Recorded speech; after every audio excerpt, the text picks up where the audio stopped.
Morning. Time to do some driving, some more watch talking.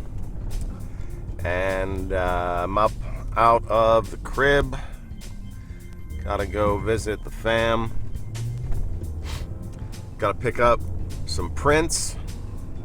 not Prince the artist, because that would be weird. But some art prints came in, so I'm gonna pick those up, have a look at that, and figured I'd talk a little bit about what am I wearing today. I'm wearing an Omega Seamaster blue dial 120m. I'm driving, so I can't show it to you, but I'll flip it up here in a second. And this is a really great piece, and I think it's probably the next piece to start looking at buying if you'd like it, and more importantly, buying it before, like all the other really great pieces that seem to come to light, they shoot up in value.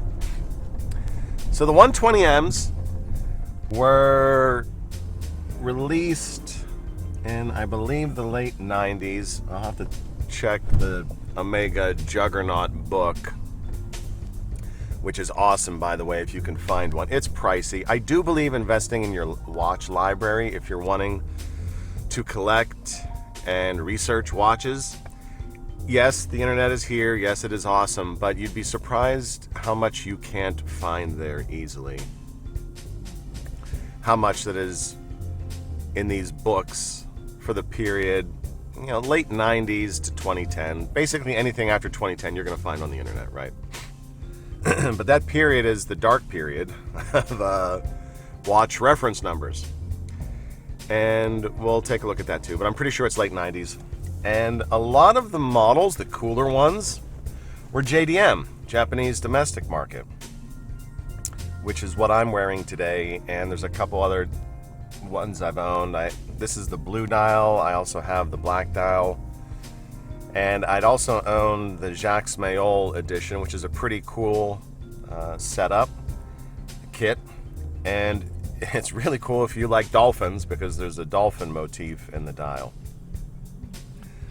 Neat watches. They're pretty much all 36 millimeter though. So I've got a 6.5 inch wrist on the left, 6 3/4 on the right. I have no idea, maybe because that's my mousing hand. But it wears really nice, and it's worth checking out. It wears, when it comes to 36 millimeters, depending on the case, the lug to lug width and everything, it can wear larger. Like a Rolex Datejust 36 wears bigger.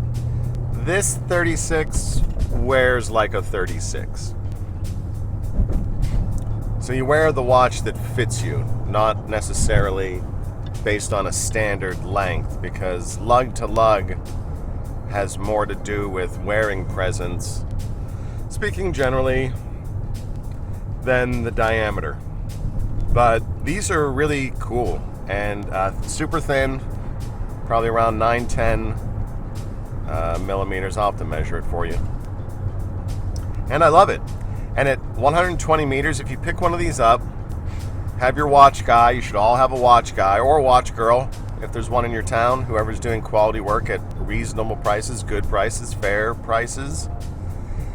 If you buy one of these, obviously it's going to be used. It's going to be 15, if not 20 years old. Take it to your watch guy. Have them check the pressure test it. Some places will check that for you for free, because it goes into a machine. They press a button, pull a lever. And probably a good idea just to pay them to put in a new gasket ring. That's a pretty cheap thing. And especially if you don't need service, just pay them to change the O-ring. And 120 meters, that's plenty of depth rating for a trip to the pool. I never wear watches in the pool.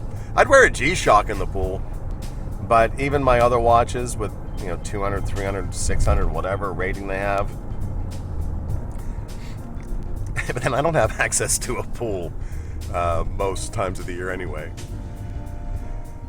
But these are great. I love it. And talk about a steal of a deal. The Seamaster came out originally as a dress watch and then graduated to be the wonderful dive watch we know it today. And this is somewhere in the middle. It clearly has a dress aesthetic to it, but a little bit of sporty too. And this dial and this model variant, yes, I bought it because it has an Explorer-like layout. It's got, instead of 369, it's got 6912, but it has a date. And I was looking for a better price alternative to the Rolex Explorer, which is a fabulous watch. It's a dream watch. But it's like, even if you could find them new, like the brand new ones, $7 or $8 grand, it's a lot. I'm not saying it's not worth it, I'm just saying it's a lot. My favorite one I dream about is the 1016 from back in the day, the Space Explorer. Also Japanese domestic model, but even if a real one comes up, it's 40, 50 G's. And that's a car. That's a nice car, right? So this one is good. It's great. I love it. Now they also make quartz models of this, and you can find the quartz variant 6 and change, maybe 650, 670. They're going up.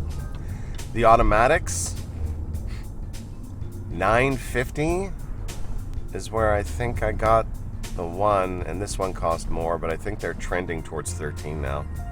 Saw one for like 14, 15, and that's too much. Not worth that just yet. 1200. If I was buying one today, I'd max out at 1200, and they're great, absolutely fabulous. And it has all that Explorer aesthetic for a fourth, if not a fifth of the price. Winning.